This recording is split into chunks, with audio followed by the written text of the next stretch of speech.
welcome back to the Mr. Excel Netcast. I'm Bill Jelen. Today we have a question about using edit find when you're trying to find numbers. Think about Excel. So many of our cells contain values or formulas or numbers of one way or another, and it seems that edit find doesn't always seem to want to work. So if I use edit find and say that I'm looking for perhaps 800, you'll see that there's two spots in the range that contain an 800, here in Q3 and then also the total for row 2. So if I ask Excel to find next, it will find the value in C6, but when I hit find next again, it says there's no other 800s there. This is really frustrating because you and I can see that there's an 800 right here in E2.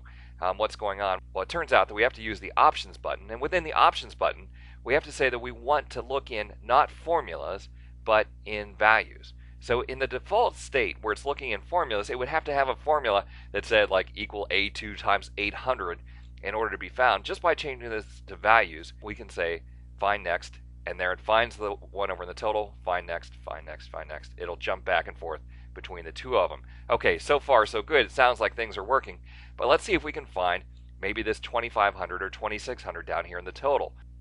So now if I search for 2500 and click find next, Microsoft Excel cannot find the data you're searching for. Well, this is ridiculous because we can see it right here. It turns out that for whatever bizarre reason, and I can't figure out why Microsoft would decide to do this, because our data is formatted to show the thousand separator, the comma, that we actually have to search for 2, 500 and click find next, and then all of a sudden the numeric values will work.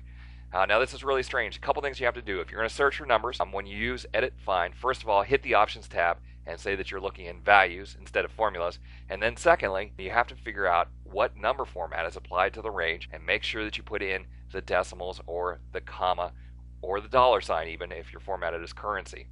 Hey, thanks for stopping by. We'll see you next time for another netcast from Mr. Excel.